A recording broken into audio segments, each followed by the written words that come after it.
I'm Steve Ashmore, Head of Technology Services for Fidelity Investments in Ireland. I'm responsible for delivery of software solutions to the Fidelity business, both in the US and globally. Fidelity Investments was founded in 1946, headquartered out of Boston in the US. In that time, in the 70 years of its existence, it's grown to be one of the biggest financial services providers in the world. We expect to do quite a bit of growth in 2015. In actual fact, over the last 3 or 4 years, we've grown fairly significantly. But in 2015, we'll be looking to add about another 100 to the already 600 positions that we currently have in Ireland in technology.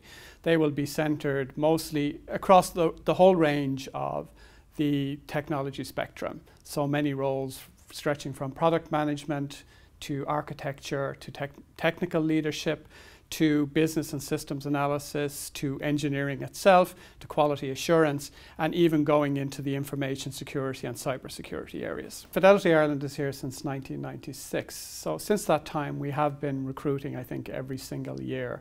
We've been dipping into the market. We even have our own graduate intake program. So every single year, we take in graduates. They do 6 months of training, 3 of that in classroom, and 3 of that as part of a project. So we've been steadily hiring over that period. We've been pretty successful in getting the right roles, in filling the roles that we need to fill. It's safe to say, I think, that the IT market is pretty buoyant, particularly at the moment. So there's a lot of competition out there for good people. In particular, we're seeing, competition around skills such as, data skills. That would be data engineering, data analysis, data visualization. Also some competition in the UI engineering space. And you will always have competition in niche skills such as things like Salesforce.com. First of all is fit to the organization. So the people who come into the organization, we would like them obviously to stay, and we'd like them to progress their careers within the organization and be part of the team. So that's really important. The fit is really important. Secondly is the willingness to learn and progress.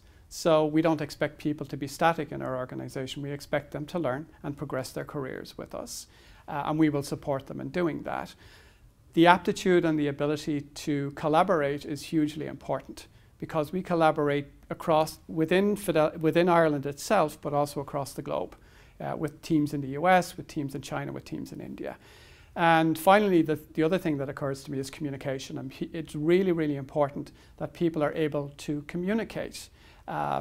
Because no matter what your role in the organization, communication is part of everybody's job in Fidelity Ireland.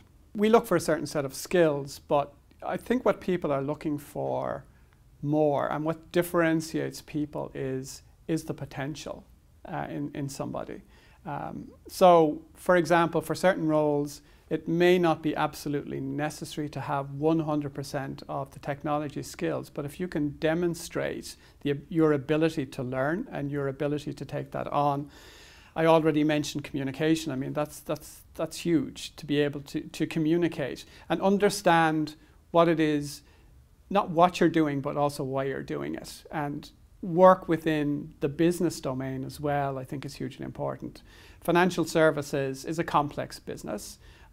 So if you have people who are technologically adept and good at that part of it, who also understand the business that they're supporting, that's a huge add, because then they bring value to that. They also bring the ability to be able to innovate, because they do understand the business that they're supporting. And you'll find that not just in financial services, it's in any business. So if people can demonstrate those attributes and also demonstrate a level of agility as well in the way that they work, and being able to make themselves more productive, I mean, I think that's a huge add to any organization.